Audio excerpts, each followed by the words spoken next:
Lui, je trouve qu'il a une expression marrante. Il a une tête sympa.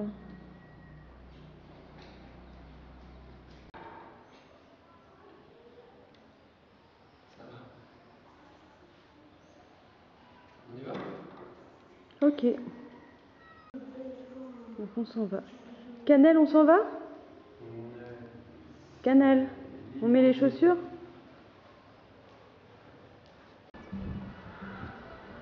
Voilà, bah on est sur la route. On passe au milieu des maisons traditionnelles laotiennes.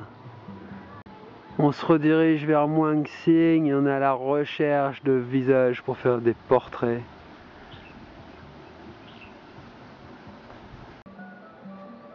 Et là, c'est comme en Chine. Ils ont tous la parabole, hein.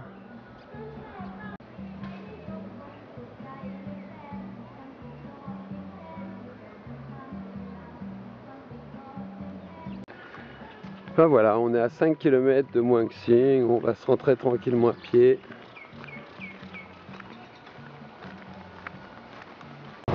Ça y est, on a trouvé un moyen de transport pour faire nos 5 km. On n'a pas envie de marcher. C'est trop chaud. On va ouvrir à la maison. Regarde là-bas, c'est joli là, c'est la rivière là.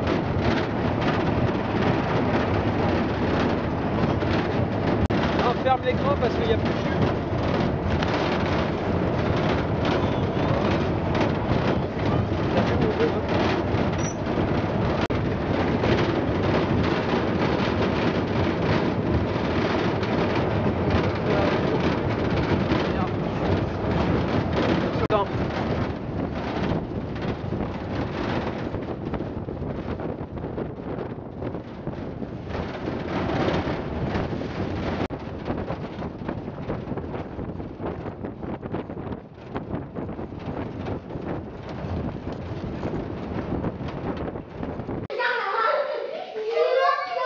Bah Gabriel il s'est trouvé des nouveaux copains. Et pendant ce temps, voilà, on se fait un nouveau programme. On regarde, on prépare notre trip entre le Laos, le Vietnam et le Cambodge.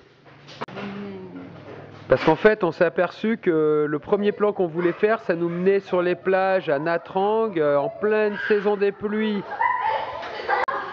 Et donc, pour éviter la saison des pluies à la plage, on va d'abord aller au Cambodge.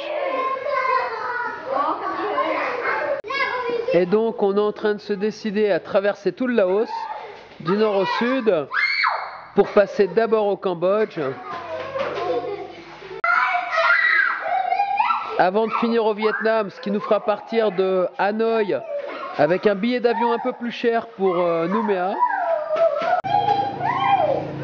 Mais en fait, pour quelques dizaines d'euros de différence, c'est un programme qui nous convient beaucoup mieux à tout point de vue.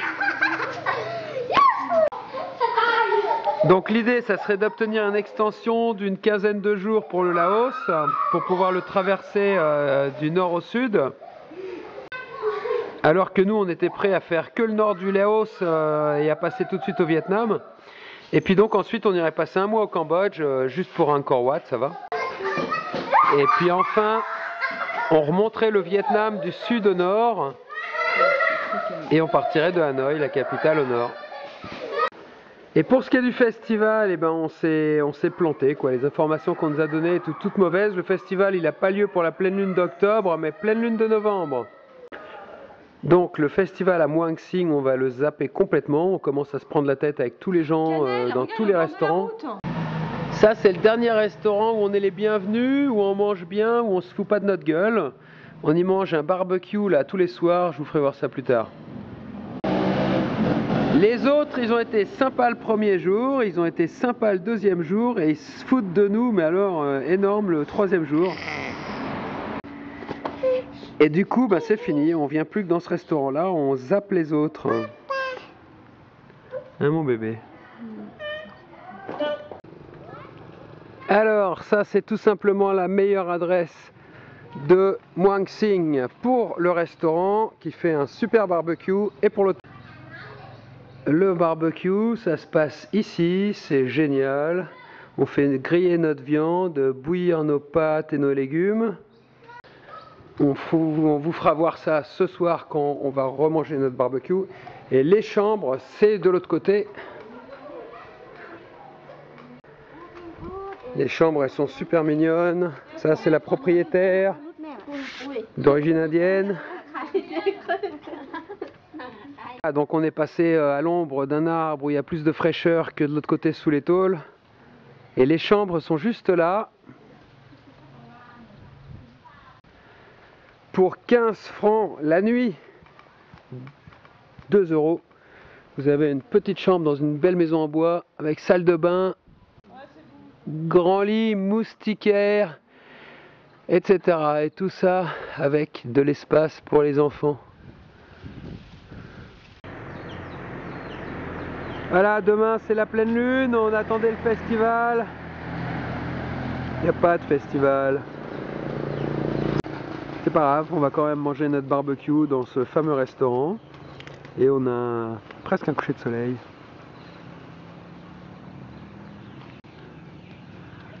Avec un peu de lumière.